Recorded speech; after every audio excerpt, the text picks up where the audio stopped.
Level Up is a regular podcast that brings you topics to help you perform at work and in life at your very highest level.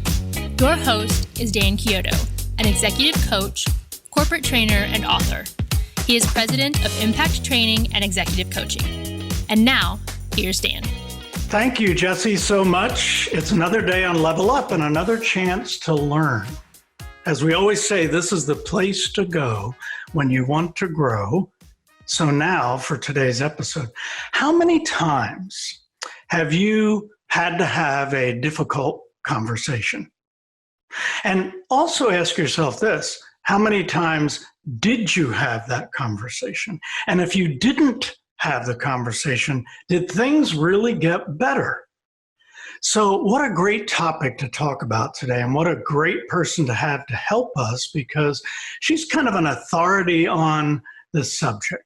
She will talk about how to have these difficult conversations and get results. So our guest today in today's episode is the leading authority on stopping workplace drama. So she works with C-suite leaders and really tries to create drama-free cultures. Doesn't that sound great? That drive growth and reduce costly mistakes. She's the author of Stop Workplace Drama and also No Drama Leadership. So we are so lucky to have our guest today, Marlene Chism. Marlene, welcome to Level Up. Thank you so much for having me. Wow, I love this topic. It's a good one. And so we're going to dig right in. I actually have some questions for you and have studied some of the things that you've done, the great work that you've done over the years on workplace drama, and then have some questions that probably some of our viewers want to know. And I've had my clients ask about all of this. So you say that you've never met a good leader who really enjoys having these difficult conversations. So why is that, and what makes the conversation so difficult? Yes, good leaders, they know the difficulties with difficult conversations. They're very self-aware, and therefore they know the landmines, the distractions, the nuances, the hurt feelings, the being misunderstood. They understand what's at stake. And that's why I say good leaders never really look forward to it. Now, there's one perhaps exception. Once these leaders get the skills and even more elevated sense of awareness, then they can look forward to it because they want to practice and they want to expand. But what I've noticed in that distinction of good leaders versus what we might say not so good leaders or maybe less experienced leaders, I've done a lot of surveys and a lot of coaching and so on. And what I saw as a distinction is that those that think they're good at difficult conversations usually are pretty aggressive. And so they're kind of my way or the highway. Therefore, their self-awareness is pretty low. So when someone says, I don't mind it, it's a no drama workplace for me, I don't put up with it, chances are they're not as good at it as they think, and they don't really get the results that they want. And so it takes a little bit of humility and self-awareness and skill practice. And at that point, maybe you'll kind of look forward to it. But as a rule, really good leaders know the nuances. They're self-aware enough to know that there's issues that can come up. Therefore, they don't look forward to it. Right. Well, talk a little bit about this conflict within, and why is it we have to clear up that conflict before we resolve conflict with another? One reason that we avoid difficult conversations is because we're kind of split or divided, or we might have a hidden agenda, or maybe even a sort of agenda that's in a blind spot. We kind of know about it. For example, I know that I need to correct behavior of an employee, but I also really like that employee. So my conflict within is I don't want to hurt their feelings. I also know that I need to course correct or help them, coach them into a different behavior. So the way I put visuals to this, it's sort of like there's an arrow pointing this way and an arrow pointing that way. And until we get that clarity that It's not about hurting feelings. It's not about paying someone back. It's not about proving a point. It's not about moving someone to a different department to get my way or make life easier. When I get the alignment that it's about helping that individual improve and getting a result for the organization, that's when we start to clear up the inner conflict. And then we're more willing, and we don't hate the idea so much. We're willing, and even though we may not look forward to it, we know that in the end, it's going to be the right thing to do. So we have to clear that up first. Yes. You make this sound so easy. I think that's it's always great. Easy when you're sitting on this side of it. Yes. Well, true. And as you're talking about this, I'm thinking how important listening would be, because if you get into this conversation, it's probably pretty easy to be thinking about what you want to accomplish, and you may miss something they're saying, don't you think? Yes, and I use a term called radical listening, which we are in dire need of in our world today. And radical listening is listening even when every fiber in your being screams out to argue, to prove a point, to show that you're right, or to assume that you know what's best. And there is a time to control the conversation. So I don't want it to sound like we just got to listen and listen and listen, because you'll be in your office all day listening to complaints. But radical listening is listening even when you're 3 steps ahead of that person, and even when your assumptions may be grounded in fact, the ability to take that breath, allow that person to express, and to be able to say, I hear you, so it sounds like, and then you find the emotional quality. It sounds like you're angry. And they say, no, I'm frustrated. Okay, so you're frustrated. That makes more sense. Once you can get to that place where the person at least feels acknowledged and understood, that's when you can start to move the needle. But if you immediately have the answer, you're 3 steps ahead, they need to let it go, you're going to struggle and you're going to waste so much time. When it feels like listening takes a long time, but if you really know how to apply radical listening, you can hear responsible language versus irresponsible language. You can hear what the gist of the story is versus all the details that don't really matter. So yes, listening is one of the top skills that I do teach in my work.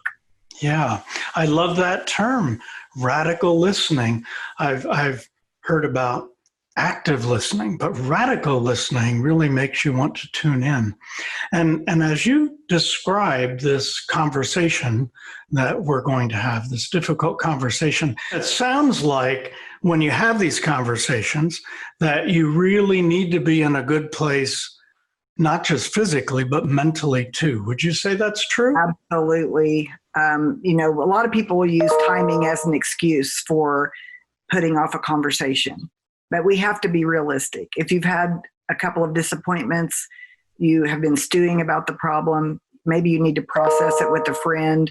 If you've been stewing around, getting upset, it's probably not going to be a great place mentally. You have to be crystal clear and refreshed. And if something happens to where you feel that you can't be that in a conversation, you need to just reschedule it and trust yourself that there's always time to have the conversation later. What I've kind of recognized is there's kind of 3 patterns that I see. There's appeasing, avoiding, or aggression. And a lot of leaders will use appeasing. Oh, that'll be okay. We're all adults. Yeah, you did good. You'll do better next time. Then there's that avoidance, which is always about bad timing and whatnot. And then there's the aggression. Well, I typically tend to go for aggression, and I hate that about myself. But now that I know that, people that tend to be a little more on the aggressive side, they can't stand it when they've got something to say and they want to fix it. They want to heal it. They want to get it over now. And when you're coming from that rushed, hurried, impatient place, you're not going to use radical listening. You're not going to allow that person any grace. Whenever I'm in that place, if I hear an excuse, I'm too easy to call it out versus taking the breath and listening and then being able to use inquiry or a simple request. So knowing yourself, it's all about self-awareness. Are you at a level place where you're really clear about your outcome versus you want to let them know how disappointed you are? So you've got to come from that clarity. Otherwise, you really are you're gonna fall for any distraction or trigger. And I had that happen to me not too long ago with a conversation I had with a contractor that was working on one of my rental houses. And I won't tell the whole story here, but I called him from a place of agitation at the end of the day where he'd probably had some stressors too. And it got pretty bad. And I was able to heal that. And I truly, in my deepest heart, I don't think it was my fault because he's serving me and I'm the client. But because I teach this stuff, I look at myself and say, what could I have done differently? I could have started from a fresh perspective. I could have been a little more calm in my approach instead of right to the point. And so we're always learning how to course correct, and we never get it all figured out. If you've got it all figured out, you're not growing. Yes, yes. I like that. And I think we all need that course correction in what we do, and to try to be outside eyes. If we were outside eyes, how would this look? And so I think that's important too. Marlene, you talk about the power of intention in resolving conflict. Explain more about the role of intention setting, if you would. One of my favorite authors, Gary Zukav, and I've never forgotten this, he says, if you don't know your intention before an interaction, you'll know it afterwards. And so a lot of times we have the intention to please someone more than the intention to speak the truth honestly. And sometimes we have an intention to kind of dig someone or pay someone back more than we have the intention to correct the behavior and build the relationship. So really, all of this clarity and preparation on the beginning, a lot of it is about understanding your own intention, which I like to think of as a goal with a soul. So it's not just about getting to the island. It's about the boat we're in, the way we row. It's about the process. And so as you think about your own intention, is there flow to that? Does it benefit the other person? Does it benefit you? Does it benefit the organization? And once you start to think about intention from that perspective, it really does keep you on that even keel. And when you start a conversation, whether that's with a group of people or one individual, or even before your conversation to say, hey, I'd like to have a meeting with you. My intention is to understand how we can improve the documentation and see what actions we need to take to get there. Now I've stated the intention. That person is no longer afraid when they come into my office that they're going to be in trouble. They know what this is about. They've got some time to prepare. I've gotten very clear about the nature of the conversation so that if it turns into, well, that's not fair. Well, Sally said this. Well, let me tell you what happened 5 years ago. That's probably not going to be part of the conversation because I've already set the intention and direction in which we're going. And so I like to play with intention in my personal life as well. Every morning when I do my kind of prayer, journaling, meditation, my time in the morning to get set up for the day, I often set an intention almost every day. I'll set an intention. I have an app where I keep that handy. And so I might say one day my intention is to lighten up a little bit and to laugh if I've been feeling stressed. And then throughout the day, I'll look for those times when I actually laughed and lightened up. And it feels like it's magic. But what it really is that your subconscious will work for you if you know how to direct it. And so if you have hidden intentions of being angry or getting back at someone or being sarcastic, proving a point because you have hurt feelings, you may not even know your intention, but it will come forth in your behavior. So a lot of times for family gatherings where I feel like I'm going to be a little bit stressed, I'll say, let me really appreciate what we have here and let me be in the flow. And as I start to notice, I'll be like, wow, I'm appreciating the grandchildren. I'm appreciating the nieces and nephews, or I'll find pleasure in something that I might not have even noticed simply because my subconscious mind is working to give me the reminder that I already set the intention for. Yes. And it sets you out with a good attitude about the whole thing, and then everything goes well. I like And it. even if you find yourself being kind of cranky, like I'll remember, my intention, like especially I'm dealing with an 81-year-old mother and I'm helping her a lot. And it's very exhausting, to be honest. But I might set my intention to be really present and supportive and be in the flow. And then how this guides my actions is this. Maybe on my task list, I'm supposed to go to the store with her and get all these things done. And maybe I can see that because things are moving slow and she's not feeling good, that's not going to happen. In the past, I would get aggravated because I'm more aggressive. I want the tasks to get done. I get stuff done. I do it fast. But if my intention is to be supportive, that changes my tasks and even my outcome and my goals, because if my intention is to be supportive, there's other ways to do that. And maybe some of the things aren't really a priority right now if that's my true intention. That's beautiful. I like that. Mm-hmm. Well, I have so many other questions for you, but I think this is a good time for a break. And radical listening goal with a soul. I love so many of these things, and I'm sure our viewers do too. So this is Dan Chiodo. My guest today is Marlene Chism, the authority on developing drama-free workplaces. Today, our topic is difficult conversations. On the flip side of Level Up, we're going to continue our conversation on how to master these types of conversations. We'll be right back after this.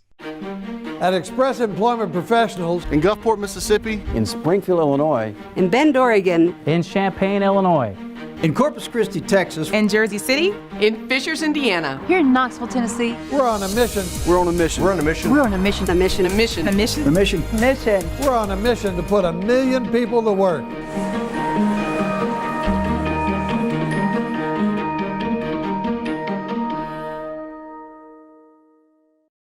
This is Dan Chiodo. My guest today is Marlene Chism, the authority on developing drama-free workplaces.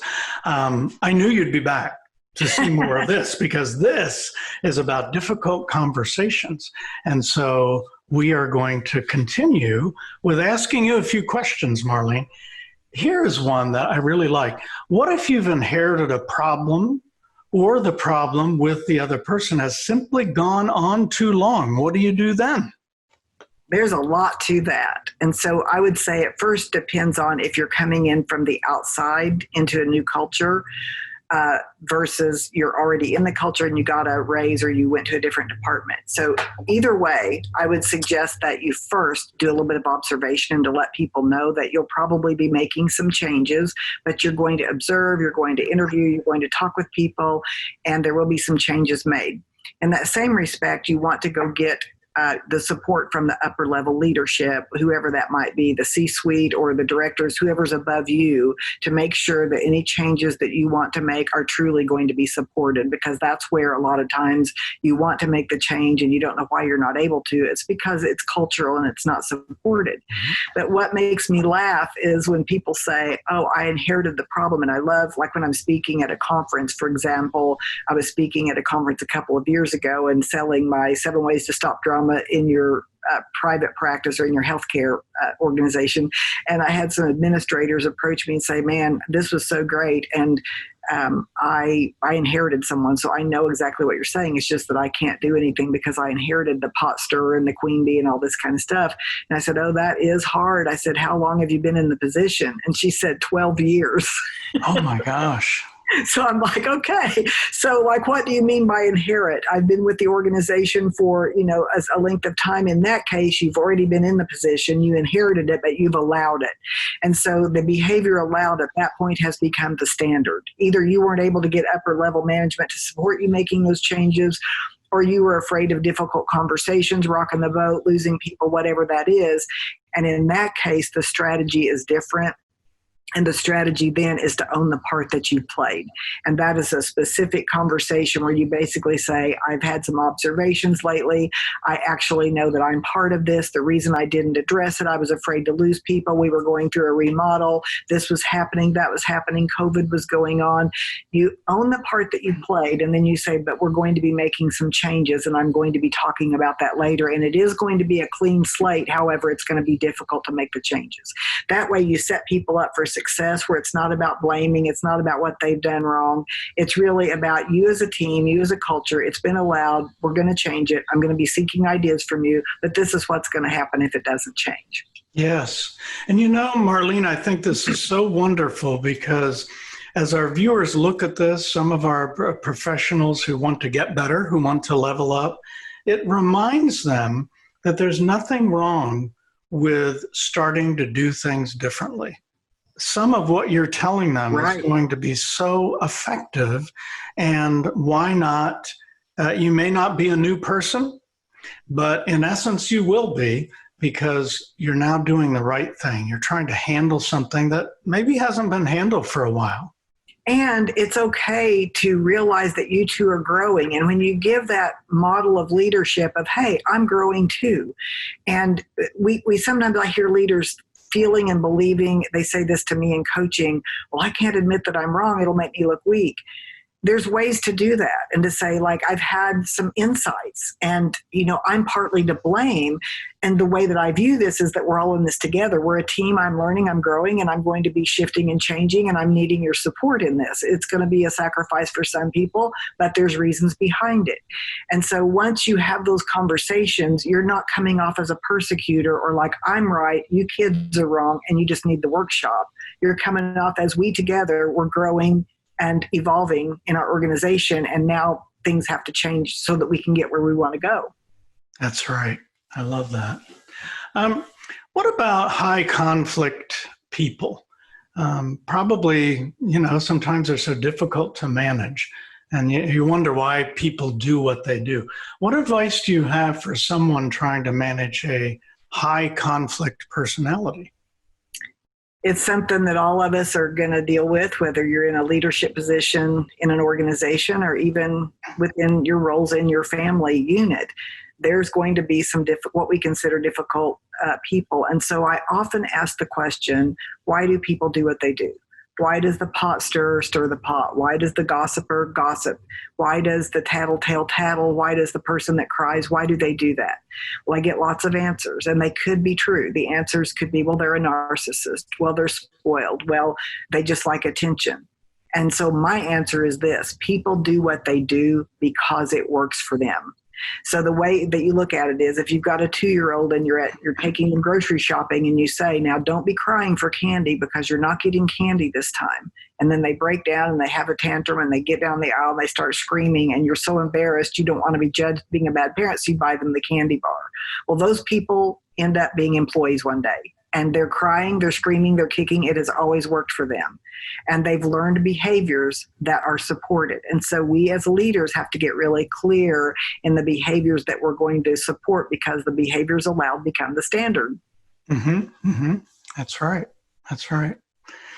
Here's something that, as an executive coach, I have heard this so many times. For a manager to say, I've told them 1,000 times, but nothing changes. So what do you make of that? I say that really means you've allowed the behavior 999 times. So that's a joke. But what it really means is there's been a lack of accountability and boundary setting. And there may be many reasons for that. But if you've had to tell someone 1,000 times, in which you really are exaggerating, what does it really mean? It means you've allowed it. It means you haven't circled back around. It means there's no consequence. It means the culture supports that kind of saying it, but not having to adhere to it. So that's doing some deep thought work about, why am I telling them so often? Is it, then you start analyzing like a consultant, like what we do, to say, well, is it skills? Is it clarity? Is it resources? Is it priority? Is it willingness? Because once you have a mental model to work from, it's no longer this personal back and forth. Either they want to do the job and they're capable and they have the resources and support, or they don't. What's the reason? And so a lot of times it's for something other than the accountability. You're trying to be accountable, but for some reason it still doesn't get done. And sometimes you're asking the impossible. Sometimes it really can't get done and that conversation hasn't been had. And at other times it's because you keep being inconsistent with what's allowed. See, and I like what you're saying there too, because we tend to think it's this difficult person, they're causing the problem. And maybe that's not the case.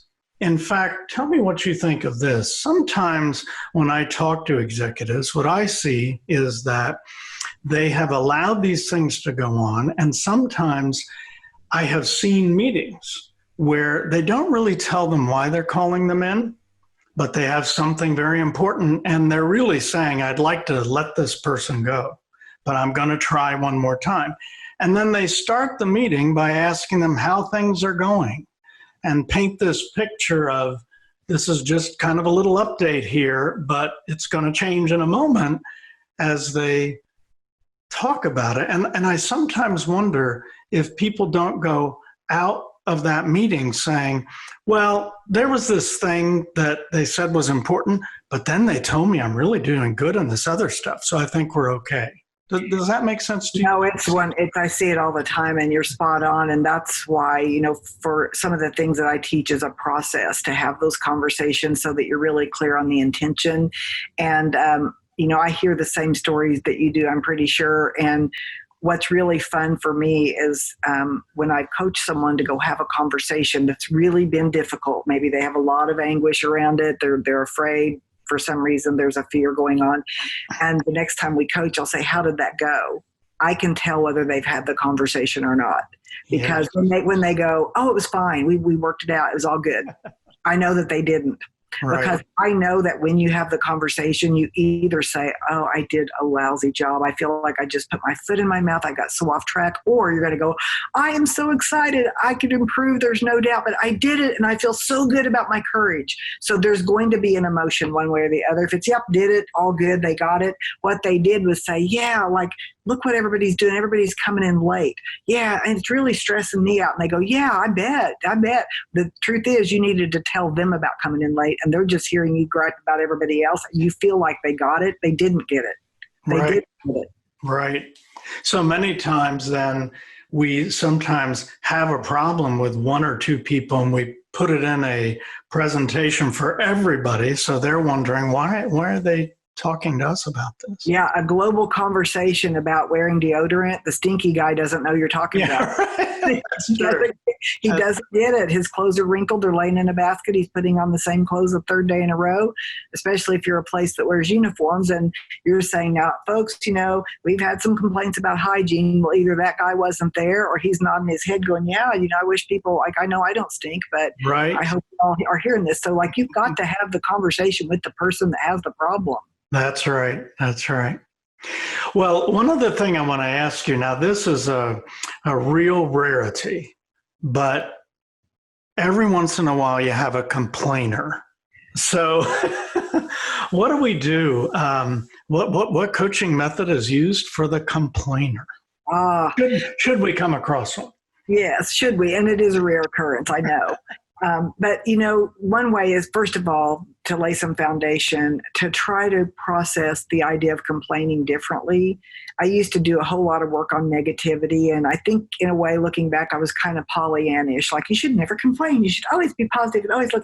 And the reality is the human brain is probably just not made that way. And we can all get better for sure. But I started identifying and framing complaining from a different place. So the way that I look at complaining now is complaining is still engagement. It means someone's interested, they're concerned, they want to talk about something. And when you look at why people complain, they either complain because it's become a habit and they want something, but they don't know how to articulate it. So they don't even know what it is, but they're complaining, it's hot, this isn't fair, I don't like it, this always happens. It's just a complaint. Or they come in the office complaining and there's no real clarity about what they want. The second reason people complain is they know what they want, but they don't believe that they can get it for themselves. So therefore they're complaining knowing that you, that has the power, you can do that for them. It's not fair, Joelle, didn't rotate the way she should have, or someone didn't finish their documentation and I had to do it for them. They don't realize they have the power to go and ask that employee, their peer, to go do what they need to do, or they can iron it out. They come to you, the boss, complaining about it, tattling, hoping you can fix it because they know what they want. They just don't think they can get it. So once you understand the psychology behind complaining and you go, okay, it's good, they're engaged. Do they know what they want? And if so, do they think they can get it? The coaching that I use is something I teach in workshops or something that I may even be offering later by Zoom because we're all working by Zoom right now. But I call it coaching to empowerment. So it really is AB 1, 2, 3. So you're getting the whole lesson right here. So AB is listen and acknowledge. We've talked about that through radical listening. I hear you. I see you, and it sounds like you are frustrated, angry, upset, mad, whatever that is, and they come to agreement about the emotional state. At that point, I, as the coach, say, okay, so what is it that you want? And you can say that in a lot of different ways. If you had a magic wand, what would happen? Or what would be the outcome you would expect? You use the language that's going to work in the particular situation. So what is it that you really want?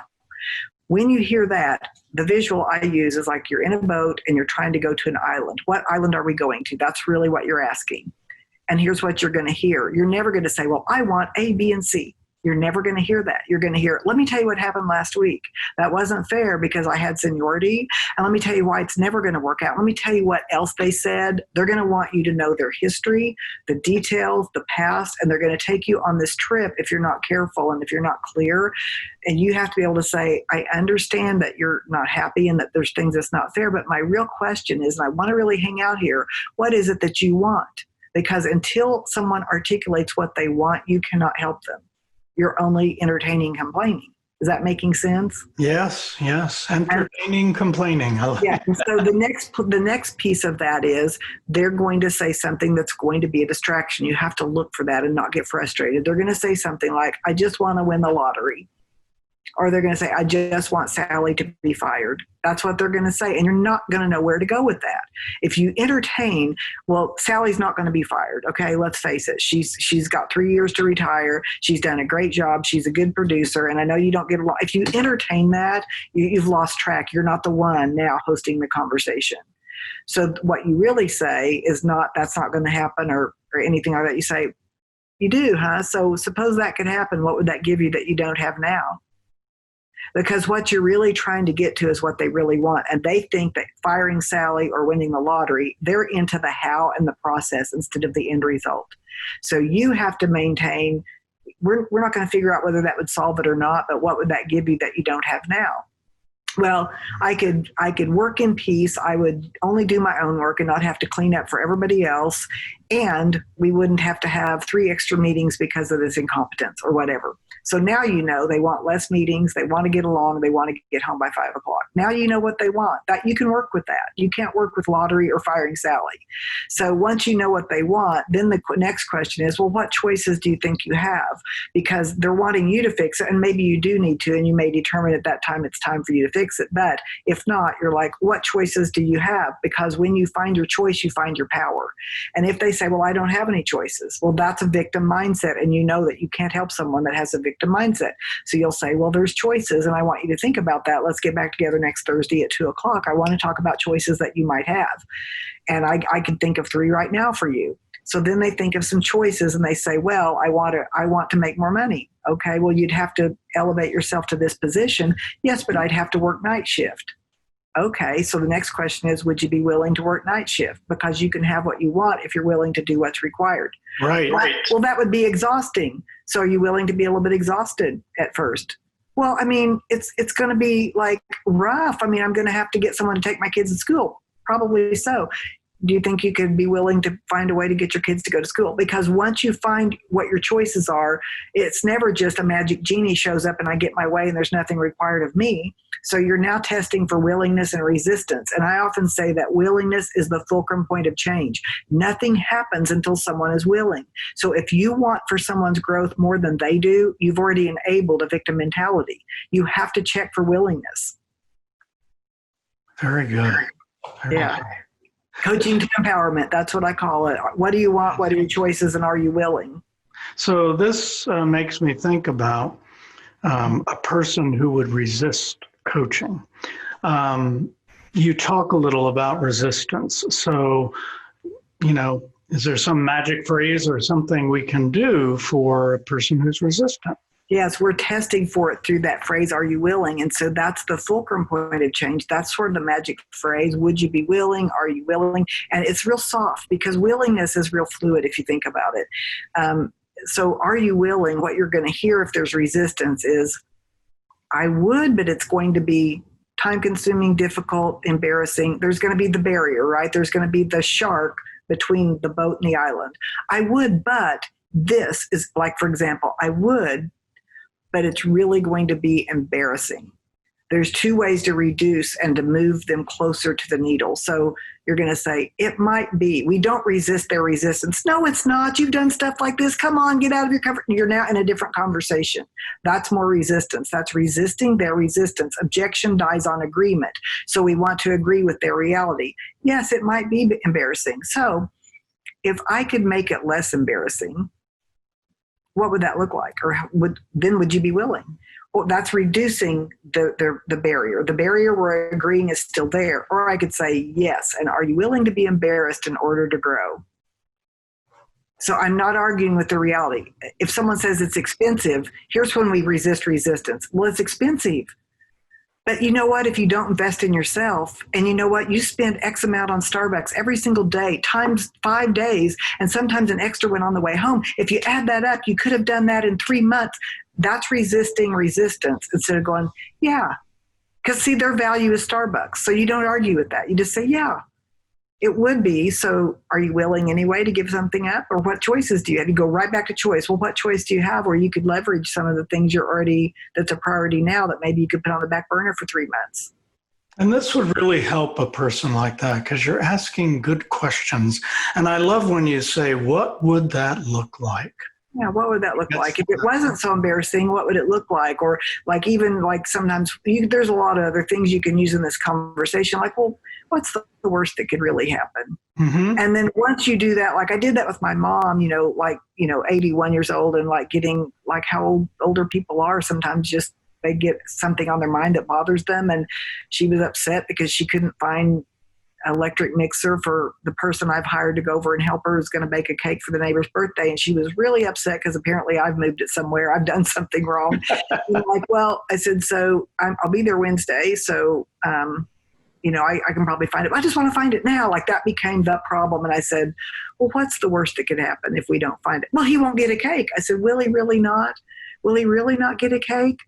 Or is there another choice, like she could still make the cake without a beater? Like I could do it. I know I could. I mean, isn't that possible? I don't even have the right pan. So what's the worst that could happen? He doesn't get a cake and, I go to the store and buy him. I mean, what's the worst? And like once you kind of reason people from the perspective of, I hear that your concern is there and it's valid. And where I struggle is like making the concern not valid, because sometimes as leaders, whether that's you with your aging parent or you with an employee that's not seeing things from a bigger perspective, it's really hard sometimes not to discount and go, now that's just ridiculous. You know good and well, I'm going to make sure your neighbor gets cake. So stop the worrying and stop. That's where I want to go, being the more aggressive person that I am. But like my mom keeps me honest. I mean, it makes me work my material. And like, I'm like, well, what choices do we have? Like, if we can't find that, what choices do you think are available? Well, I don't know. It seems like there's not any. I said, there might be. What could they be? Well, I guess she could try to make one, but it's got all kinds of stuff in it. I said, so it's just stirring it up, right? Well, that's true.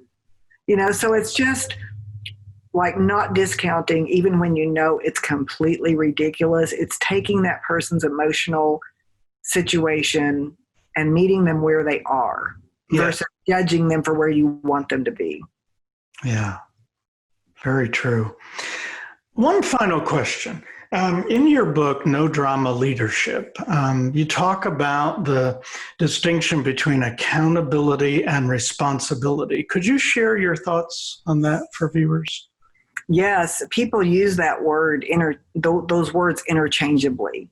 And what I love about writing books is it forces me to think deeply and to wrestle with ideas and different authors' works and different people's works. And so I always tell my clients, I don't care how you define them, but I care that it's consistent and that everybody in your organization agrees with how you define them. So it's not like my way is the only way. No, there's thousands of ways, but don't use them interchangeably because that's going to be really confusing. And so the way that I defined it whenever I'm teaching and mentoring and coaching and so on, and this, anybody can adopt this or not, but I use accountability from the perspective of accountability is about measurement. We either did it or we didn't. It was 6 feet or it was 8 feet. We made 50 sales or we made 30. We can measure by, there's a number involved of some sort. There's a measurement of some sort that's a fact. It can't be argued. And there's a witness. There's a boss. There's a mentor. There's a colleague. We have to have agreement, not just my own, oh, I did it. I was accountable. I was self-accountable, but it's not the same as having another pair of eyes. I always think there's a witness on accountability. So that is what I talk about when you're saying to someone, we're going to change this behavior, and in 2 weeks, let's come back in and talk about this again. I am the one coaching you to change a behavior. I'm going to say you either did it or you didn't by these measurable standards. You actually greeted people every single time they came in the door versus 1 out of every 5 times because you were multitasking. I can say that either happened or it didn't. And so measurement is of the head. Responsibility is of the heart, and it's about ownership. And so if I own something, I may want to lose weight and I go to Jenny Craig. Okay, I take ownership that I've eaten too much, I haven't exercised enough, and the scales are the tool of accountability. And I do that on my own. That's ownership. But when I go to Jenny Craig and I clock in and I get my food and I buy it and I step on the scale and there's the judgmental eyes of Melissa saying, you've gained 2 pounds, and I jokingly say judgmental, but that's just an example that I use of losing weight because we can all see the components there. Someone says, good job, you lost 1/4 of a pound. Did you log your foods? Well, that's a measure of accountability, but it's truly my ownership. Like I either wanted to do it, and from my heart, I know that it's me. And when you really take ownership, you seek accountability because it helps you. It helps you to stay on track because there's another pair of eyes or some sort of witness is what I would call it that sees that you're doing it or you're not doing it. So to me, accountability is about the head and responsibility is about the heart. And when they work together, it's really enlightened accountability. That's wonderful. Enlightened accountability. I love that.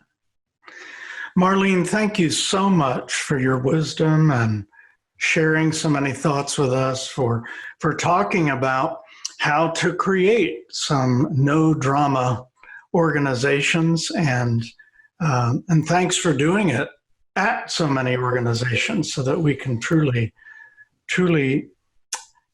level up the leaders and help everybody do a better job at this and understand what it's all about and these difficult conversations. So thank you very much. Thanks for having me. I've enjoyed the conversation. Yeah, it's been great. I ask you so many questions, I couldn't even trip you up. You know this stuff. You really do. And so many good things that our viewers will find. And for viewers, thank you for being at Level Up for this episode with Marlene Chism.